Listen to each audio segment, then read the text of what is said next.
कहा चलो कोई बात नहीं, यहाँ नहीं कोई सहाय है तो चलो जहाँ यज्ञ हो रहा है वहां चलकर देखें। वहां भैया पहुंची तो जानते हो वहां क्या देखा? वहां सारे देवताओं का भाग है, लेकिन इनके पति का कहीं भाग नहीं है। ब्रह्मा जी बैठे हुए थे, विष्णु जी बैठे हुए थे, अन्य देवता भी बैठे हुए थे, ऋषि मुनि सभी बैठे थे। एक से बढ़कर एक आचार्य, प्राचार्य, यज्ञाचार्य सभी बैठे हुए हैं भैया। ये जाती है सबके पास कि हमारे स्वामी का भाग क्यों नहीं निकाला, लेकिन किसी ने जवाब नहीं दिया, सर को नीचे झुकाया। ब्रह्मा जी से यही प्रश्न किया, ब्रह्मा जी ने भी अपना सर नीचे झुका लिया। भगवान श्री हरि विष्णु जी से प्रश्न किया, कहा हे सर्वेश्वर, हे प्रभु, अरे आपने हमारे स्वामी का भाग क्यों नहीं निकाला, जबकि हमने सुना है आप ये कहते हैं कि जो शिव का द्रोही भक्त है, कहा वो भक्त हमें स्वप्न में भी पास नहीं है।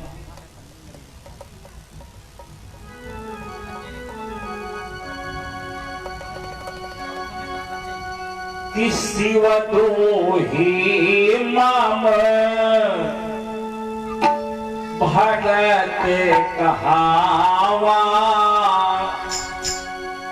सोनार सपने हो मोही न पावा।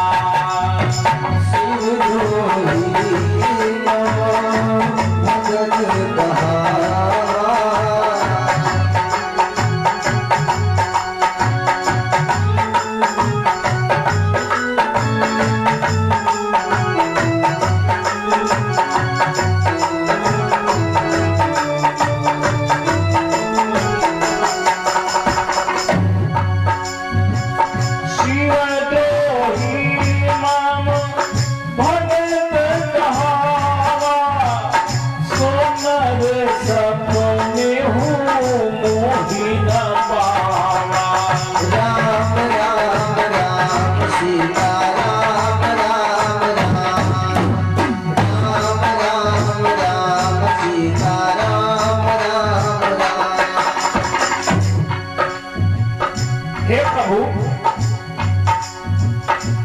द्रोही माम भगत कहावा, सोनार सपने हो मोही न पावा।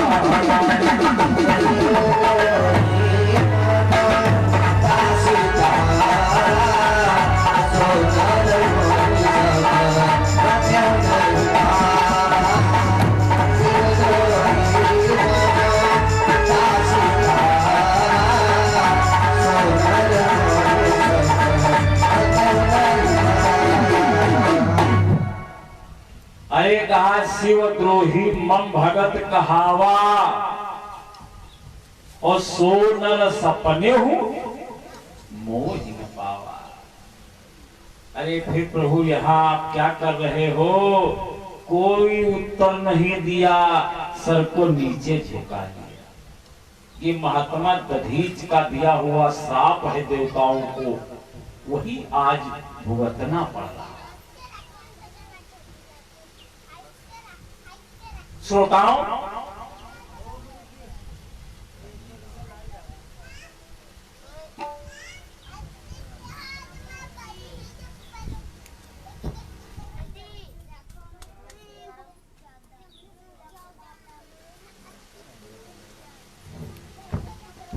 बोली वृंदावन बिहारी कृष्णचंद्र बलदेव महाराज की जय हो। श्रोताओं, अंत में सोचने लगी, लाओ अपने स्वामी के नाम पर थोड़ा साकल जो है यज्ञ कुंड में डाल दो। उठाया थोड़ा साकल्य और अपने स्वामी के नाम पर डालने लगे। उसी समय राजा दक्ष ने क्या किया, हाथ पकड़ लिया। कहा देवी ये तुम नहीं कर सकती, ये जो साकल्य है ये साकल्य मेरा है, इस साकल्य में पैसे हमारे लगे हैं ना कि तुम्हारे। सती को जोश आ गया। और एक बात बता दूं भैया, जोश में फिर होश नहीं रहता है। सती ने कहा ठीक है, जितने देवता हैं ये सब तुम्हारे निमंत्रण में आए हैं, तुम्हारे बुलाए पर आए हैं, जितने आचार्य प्राचार्य यज्ञाचार्य ये सब आए हुए हैं तुम्हारे बुलावे पर। चलो कोई बात नहीं,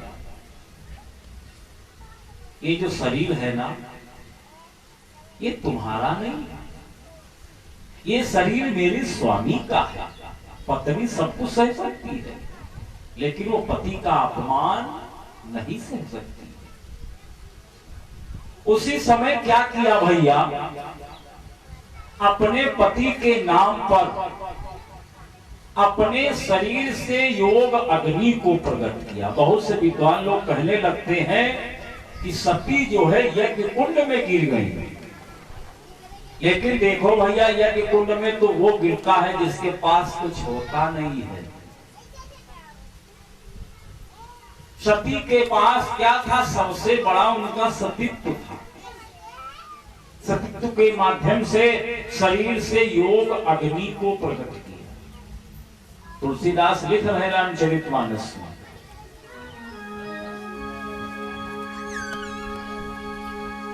कहना है कि अस कहियो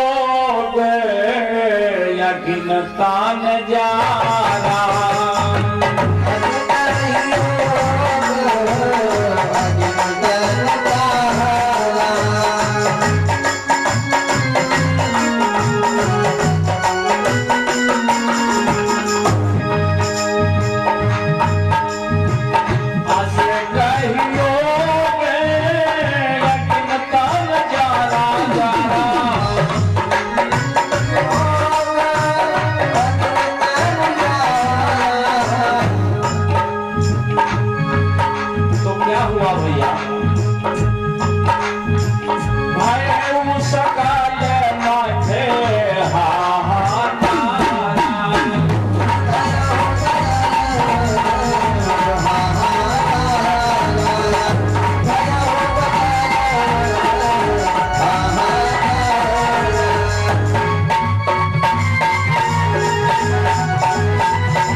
अरे भैया शरीर से योग अग्नि को प्रकट कर दिया और अपने स्वामी के नाम पर शरीर की आहुति दे दी। लेकिन मरते मरते स्वामी से जानते हो संदेशा भिजवा दिया पवन देवता से, कहा जाओ हमारे स्वामी से कह देना जाकर के कि तुम्हारी जो सती है ना वो सत्य के ऊपर धनी हो गई है आपके नाम पर। लेकिन ये प्रार्थना जरूर है हमारी स्वामी से कि जब जब जहां जहां ये सती जन्मे वहां वहां आप ही हमारे नाथ बने, पति परमेश्वर बने। दो गण जो आए थे भैया वो बेचारे क्या कर सकते थे, वे जाकर के भोलेनाथ से कहते हैं प्रभु दुहाई हो दुहाई। सारी कथा बता डाली तो भोलेनाथ को आज गुस्सा आ गया।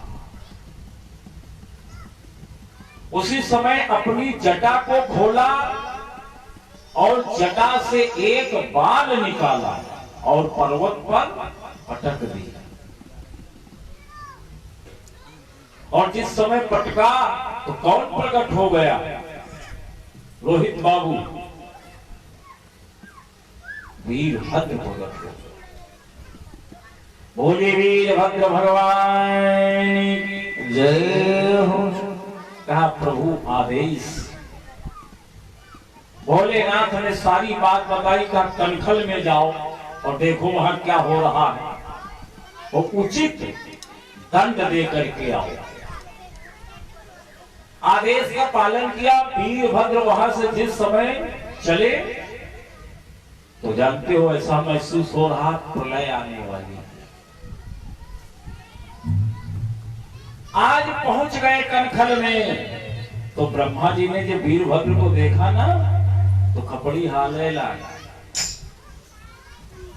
कहा हे प्रभु, विष्णु जी से कहा हे प्रभु पलायन कर चलो। कहा है अरे कहा देखो वीरभद्र आ गए हैं। कहा तो क्या हुआ? अरे कहा वीरभद्र के आगे हमारी तुम्हारी दाल नहीं गलेगी। भगवान श्री हरि विष्णु जी ने कहा चिंता न करो। अरे कहा देखो ऐसा है, अब आपकी जो इच्छा हो सो करो। ब्रह्मा तो चले। उसी समय ब्रह्मा जी भैया पलायन कर गए। भगवान विष्णु जी रुक गए। विष्णु जी ने कहा ये मेरा दायित्व, जैसे यहाँ भागवत चल रही है, आप सभी भक्त बैठे हुए हैं, कथा सुन रहे हैं। अरे कोई आ जाए और इस कथा में पिंह डालने लगे तो आप लोगों का क्या कर्तव्य है? उसको पिंह डालने दे कि उसको शांत करना। कहा प्रभु ठीक है।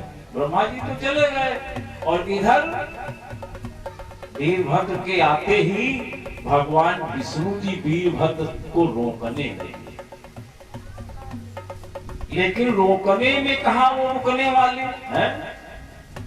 वीरभद्र रुके, थोड़ा आंधी तूफान समझो। आंधी तेजी से आ जाए कि आंधी रुकती? रोकने का प्रयास में भैया जानते हो क्या होने लगा? युद्ध होने लगा। विष्णु जी का और वीरभद्र का युद्ध भयंकर होने लगा। न तो वीरभद्र हार रहे, न विष्णु जी हार रहे।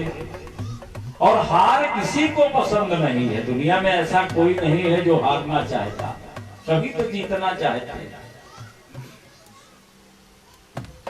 श्रोताओं, क्या हुआ? अंत में भगवान विष्णु जी ने अपने चक्र सुदर्शन को आदेश दिया। कहा जाओ वीरभद्र का सर धड़ से अलग कर दो। उसने पालन किया, वो गया। लेकिन पहुंचा जिस समय तो मालूम नीचे से ऊपर तक, ऊपर से नीचे तक कई बार आया और गया, लेकिन उसकी ये हिम्मत नहीं पड़ी कि वो भैया सर को काट पाता। अंत में वो वापस लौट गया। इसका मतलब ये समझो कि विष्णु जी की आज हार हो गई। इधर विष्णु जी तो वापस चले गए अपने भैया वैकुंठ लोक को, और इधर एक ही ऋषि थे जिनका नाम है भृगु महाराज। उन्होंने बहुत युद्ध किया, जिसमें एक कृत्या नाम की राक्षसी प्रकट की। लेकिन जब भगवान श्री हरि विष्णु जी न ठहर सके तो कृत्या नाम की राक्षसी कब तक ठहर?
बोलिए सच्चिदानंद भगवान की जय हो। श्रोताओं, आज वीरभद्र ने डटकर मुकाबला किया, जिसमें एक और ऋषि बताए गए जिनका नाम था पूखा ऋषि। क्या नाम था? पूखा ऋषि। भैया, पूखा ऋषि ने बड़ा युद्ध किया तो वीरभद्र को बड़ी गुस्सा आई। वीरभद्र ने क्या किया? पूखा ऋषि की पकड़ ली दाढ़ी। हमने कल बताया था रात्रि में दाढ़ी बड़ी खतरनाक होती है। पकड़ ली दाढ़ी और ऐसी पकड़ी दाढ़ी को छोड़ा ही नहीं। और कब तक नहीं छोड़ा? जब तक दाढ़ी नीचे से भैया ऊंचे दिनाई गए। और अंत में क्या किया? मुख के ऊपर चरण का प्रहार कर दिया। 32 दांत थे, वे सब पृथ्वी पर आ गए। बड़ा दुखी हुई। कहा ये सब हमारा वापस कर दो। कहा हमसे काम नहीं चलेगा। कहा तुमको भूतनाथ भोलेनाथ के पास जाना पड़ेगा। ये फैसला भोलेनाथ के दरबार में होगा। आज शंकर जी के दरबार में फैसला हुआ। कहा बाबा ये सब हमारी दाढ़ी और हमारे दांत वापस कर दो। भोलेनाथ ने कहा है बाबा ये सब नहीं हो पाएगा, क्योंकि ये तुम्हारी दाढ़ी उचारी है वीरभद्र ने और दांत वही, तो हमसे कैसे काम चलेगा? ना, ऐसा ना करो प्रभु, ये सब वापस कर दो। तो भगवान ने कहा ठीक है, हम आधी चीज दे सकते हैं। आधी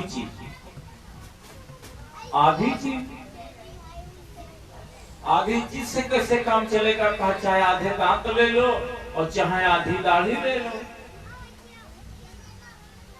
कहा भगवान आधी चीज नहीं, अरे दोनों चीजें वापस कर दो। अरे बड़े मुश्किल में भैया 1.5 चीजों पर मामला मंजूर हुआ। तो कहा 1.5 चीजें। कहा चाहे पूरी दाढ़ी ले लो और आधे दांत ले लो, और या पूरे दांत ले लो आधी दाढ़ी ले लो। सोच विचार करके बड़े मुश्किल में पूखा ऋषि ने, जानते हो क्या कहा? कहा अच्छा दांत भगवान पूरे दे दो और आधी दाढ़ी दे दो। और यही हुआ, दांत पूरे दे दिए और दाढ़ी आधी दे दी।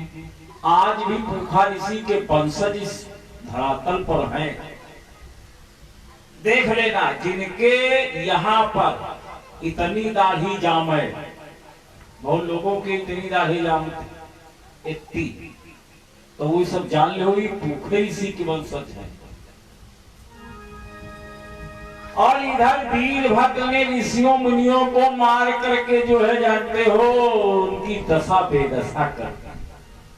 और यहां तक राजा दक्ष का सर काट करके बैतरणी नदी में डाल दिया। यज्ञ समाप्त। अरे जब यज्ञ का जजमान ही नहीं रहा तो अब यज्ञ कौन करे? जितने देवता हैं सब भोलेनाथ की शरण में आ गए हैं। प्रभु अरे हम भूखे रह गए, यज्ञ अधूरा है। तो कहा मैं क्या करूं? जब जजमान समाप्त हो गया तो मैं क्या कर सकता हूं? कहा ऐसा न करो प्रभु, कुछ करो और करके यज्ञ पूरा करो। उसी समय जो नंदी का दिया हुआ श्राप था भोलेनाथ ने पूरा किया। राजा दक्ष के सर लगाया गया किसका? बकरे का। बकरे का सर लगाया गया और यज्ञ पूरा कराया गया। आज भी जो भक्त भोलेनाथ के ऊपर जल चढ़ाते हैं और कहते हैं हार हार हार, और गाल को बजाते रहते हैं और बाम बाम बम शब्द का उच्चारण करते हैं, शंकर जी उस भक्त के ऊपर बहुत ही प्रसन्न होते हैं। ऐसा क्यों? क्योंकि ये बकरे की आवाज है, यानी राजा दक्ष की आवाज है। श्रोताओं, इधर भोलेनाथ को हो गया मोह, क्योंकि सती से उनको बहुत बड़ा लगाव था, बड़ा प्रेम करते थे, मोह हो गया। और ऐसा वैसा मोह नहीं हुआ, सती का 100 कंधे के ऊपर लाद लिया, और ऐसी कोई जगह बची नहीं जहां पर गए न हो। हर जगह गए, पत्थरों पर गए, पहाड़ों पर गए, गुफाओं में गए, हो सकता है एकांत स्थान में कुछ बातचीत कर, और बारंबार यही कहते हैं देवी अरे कुछ नहीं बोल दे, यहाँ देखो कोई नहीं है, सुनसान स्थान है, अरे कुछ बोल दो, एक बार स्वामी कह दो। देवताओं ने देखा भोलेनाथ को मोह हो गया। भगवान श्री हरि विष्णु जी ने चक्र सुदर्शन के माध्यम से इनके शरीर के 51 खंड बना दिए। सती के शरीर के 51 खंड बना दिए, और जहां जो खंड गिरा उसी खंड के नाम से मां विख्यात हुई। जहां पर भैया नयन गिर गए तो नैना देवी कहलाई, जहां पर फूल गिर गए फूलमती देवी कहलाई, और जहां पर क्रोध गिर गया तो ज्वाला देवी कहलाई, और जहां पर पूर्ण अंग गिर गया वहां सूर्णा देवी कहलाई। और माता जी का एक विशेष अंग जिस क्षेत्र में बैठे हो इस क्षेत्र में गिरा, कहा नैमिष, और वो भी माता का ये हृदय गिरा। हृदय होता है लाल, इसीलिए माता का नाम है लालते। बोले लालते मैया की जय हो। श्री सुखदेव जी ने कहा दिल्ली सम्राट परीक्षित से राजन, आज सती ने अपने शरीर का परित्याग कर दिया। उसे कई रीजन है सती को त्यागने की। एक तो हमने बतलाया कि इन्होंने 5 पाप किए। कहना है यदि नारी 5 पाप कर डालती है तो भोलेनाथ भी नहीं बचा सकते। अरे अनुमान लगाओ, हमने कथा सुनाई, जब वो अपनी पत्नी को न बचा सके तो और किसी को क्या बचाएंगे। और दूसरा रीजन एक और है, क्योंकि भोलेनाथ रा शब्द से बड़ा प्रेम करते हैं, और रा शब्द से सती जी प्रेम नहीं करती थी, इसलिए त्याग लिया। और सती के नाम में रा शब्द नहीं है, इसलिए त्यागा। भोलेनाथ रा शब्द से बड़ा प्रेम करते हैं। आज भी प्रमाण है, जो भक्त राम के द्रोही हैं, राम के भगत नहीं है, शंकर जी उसके तरफ कभी घूमकर सपने में भी नहीं देखते। श्रोताओं, आओ 2 शब्द प्रभु के नाम और फिर अग्रिम चर्चा की तरफ बढ़ते हैं।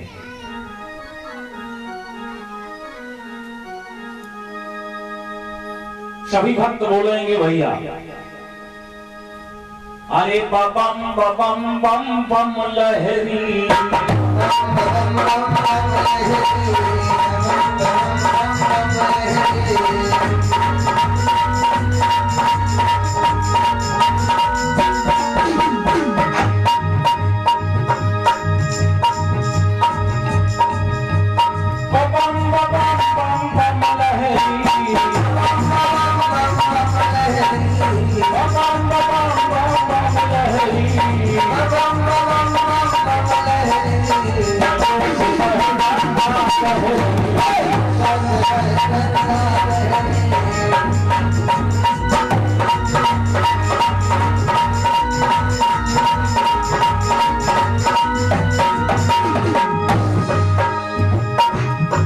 सभी भक्त बोलते रहो भाई।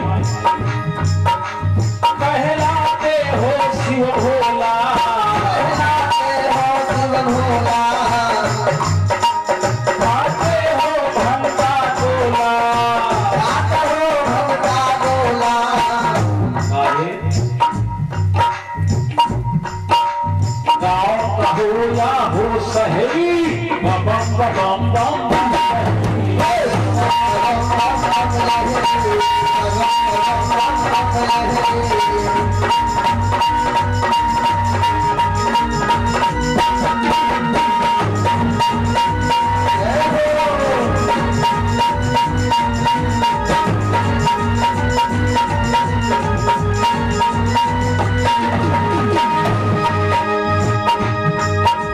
सबको तारा करते हो, तारा करते हो, रूप निहारा करते हो।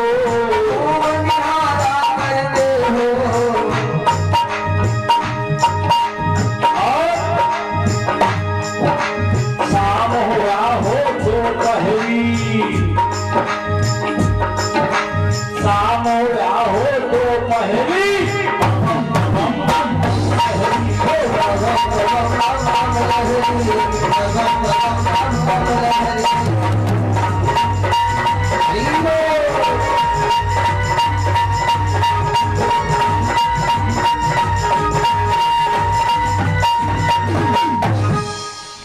बोले भूतनाथ भोलेनाथ की। इधर हाथ जोड़ करके दिल्ली सम्राट परीक्षित कहने लगे, भगवान हमारी इच्छा हो रही आप हमें अग्रिम चर्चा की तरफ ले चलें, क्योंकि सती ने अपने शरीर का परित्याग कर दिया और भगवान को संदेशा भिजवाया था पवन देव के माध्यम से, तो इनका दोबारा जन्म कहां हुआ, ये हम सुनना चाहते हैं। श्रोताओं, तो आइए चलते हैं उस स्थान की तरफ जहां पर माता जी का पुनः आगमन हुआ। बड़ा एक सुंदर जो है राजा है, जिस राजा का नाम है हिमांचल। हिमांचल प्रदेश के राजा हैं ये हिमांचल। इनकी बड़ी सुंदर राजधानी थी, क्योंकि ये पर्वत राज कहे जाते थे, पर्वतों के राजा थे। इनकी पत्नी बड़ी सुंदर थी, जिनका नाम था मैना। और इनके यहां आदि शक्ति मां भवानी ने, जानते हो, 3 स्वरूप प्रगटाए थे। कितने? 3। बड़ी भयंकर तपस्या की थी मैना और हिमांचल। तो माता जी जब प्रकट हुई थी तो माता जी के स्वरूप को देख करके मुग्ध हो गए थे। तो माता जी से कहा था, हे मां, हमें अपना स्वरूप प्रदान कर दो कन्या के रूप में। तो माता ने कहा, ठीक है, तुम्हारी ये इच्छा पूरी हुई, तुमको कन्या जरूर मिलेगी हमारे स्वरूप वाली।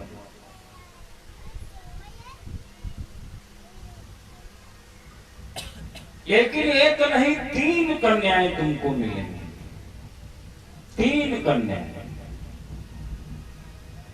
राजा के यहां 3 कन्याओं के रूप में माता जी आ गई,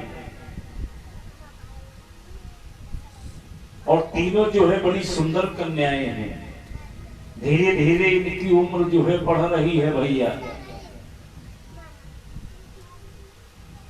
एक का नाम था पर्णा और एक का नाम था अपर्णा। और एक का नाम था पाटला। ये तीनों कन्याएं जब 5-5 वर्ष की हुई थी तो हमारे बाबा जी अवगत करा रहे हैं कि एक दिन इनके यहाँ नारद बाबा का आगमन हुआ था। राजा हिमांचल ने नारद जी का बड़ा स्वागत सम्मान किया था। पहले पीरियड में दरवाजे पर जो कोई अतिथि या संत महात्मा ब्राह्मण आता था तो उसकी लोग भगवान की तरह पूजा करते थे। आज नारद बाबा की जो है बड़ी ही पूजा अर्चना की, बड़ा स्वागत सम्मान किए और उसके बाद सोचने लगे अच्छा लाओ, अच्छा मौका है अपनी कन्याओं की रेखाओं के बारे में जान लें। उसी समय जिनका नाम अपर्णा, इन्हीं का नाम था पार्वती। इन्हीं का नाम था पार्वती, क्योंकि पर्वतराज की कन्या थी, इसीलिए इनका नाम था पार्वती। श्रोताओं, पार्वती के हाथ की रेखा नारद जी ने जब देखी तो राजा को अवगत कराया, महाराज ये जो तुम्हारी कन्या है ना, ये कोई साधारण कन्या थोड़ी है, ये पुरानी परंपरा है, नई परंपरा नहीं। आजकल के पीरियड में जब भैया जोशी भंडारी आ जाते हैं रंग बिरंगी कपड़ा पहने हुए, लोग कहते हैं बाबा हमारा हाथ देख करके बताओ क्या लिखा हुआ है। अच्छा एक बात बताओ, जब वो अपने भाग्य की रेखा को नहीं जानते हैं तो भैया वो हमारी आपकी भाग्य की रेखा को क्या बताएंगे।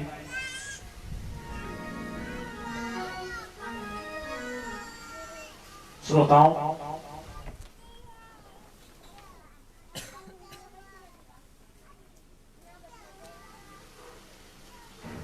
कहना है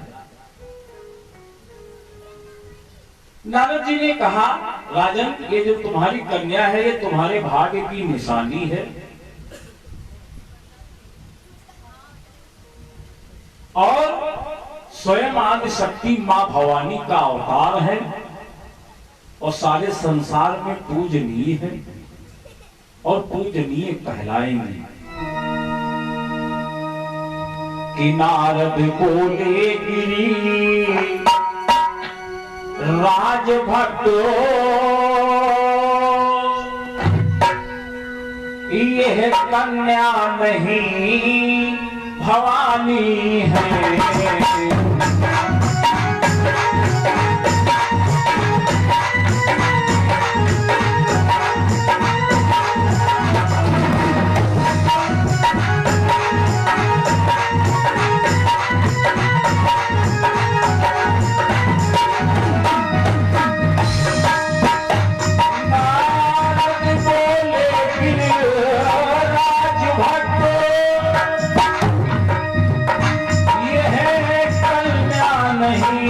भवानी है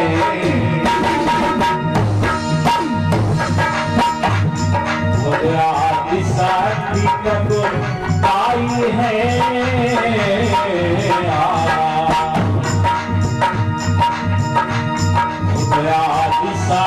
आदि आई है तेरे भाग्य की निशानी है।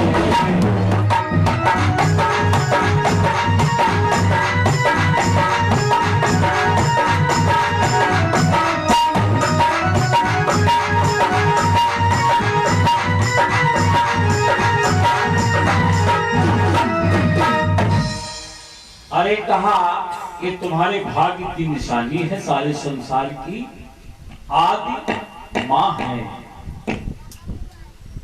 आत्मा बड़ी प्रसन्न, कहा वाह इतनी सुंदर जो है हमारी भाग्य है और हमारी कन्या की बड़ी सुंदर भाग्य है। अरे उत्सुकता और जागृत हुई। कहा बाबा एक बात और बताओ, जब इतना बता दिया तो अच्छा ये बताओ इसका घर पर कैसा होगा। बाबा 1 मिनट के लिए शांत हुआ। बाबा ने कहा ये हमने जो बता दिया ये अच्छा बताया, लेकिन अब घर भर के बारे में हमसे न पूछो। अरे क्यों? अरे कहा ये बता दूंगा तो तुमको अच्छा नहीं लगेगा, दुख पैदा होगा। और बात भी सत्य है, सारी बातें नहीं पूछनी चाहिए। और वही राजा ने भैया गलती करी। कहा नहीं बताओ इसके भाग्य में कौन सा वर है, कौन सा घर है। कहा इसका जो वर होगा वो अवघड़दानी, बरदानी, भस्मधारी, बाघंबरधारी, जटाजूटधारी, अमंगल और दिगंबर वेशधारी, यानी भूतों का राजा। अरे कितनी हमारी सुंदर कन्या और उसके भाग्य में ऐसा वर, दिगंबर वेशधारी का। इसीलिए तो हम कह रहे थे न पूछो। अरे कहा बिल्कुल करेंगे नहीं। अरे कहा तुम करोगे कैसे नहीं है, ये भाग्य की बात है। और एक बात बता दूं भैया, समय से पहले और किस्मत से ज्यादा कभी किसी को कुछ मिलता नहीं। और एक बात, अरे होनी होकर रहती है, वो टाले से नहीं टलती। होनी होकर रहती है और टाले से नहीं टलती है। अरे देखो भैया, बहन की कोई दवा नहीं और मौत का कोई इलाज नहीं। अरे कहा महाराज ऐसा न करो, कोई तो उपाय होगा। नारद जी ने कहा एक उपाय है, सो कठिन है। यह तुम्हारी कन्या तपस्या करे तो तपस्या के माध्यम से भाग्य की रेखा बदल सकती है। तपस्या के माध्यम से ब्रह्मा जी सृष्टि का निर्माण करते हैं, विष्णु जी पालन करते हैं और शंकर जी संहार करते हैं, तपस्या के माध्यम से। इतना बता करके नारद जी तो अंतर्ध्यान हो गए। और इधर मैना जो है अपनी पुत्री पार्वती को बताने के लिए गई। कहा कुछ बताने आई है बेटी, सुनो। तो मैया पार्वती जी ने कहा मैना से, हे माँ आप बाद में बताना, पहले मैं जो बता रही हूं वो सुनो। अच्छा चलो तुम भी पहले बता लो। कहा आज हमने एक स्वप्न देखा है और उस स्वप्न में एक आए थे बाबा जी।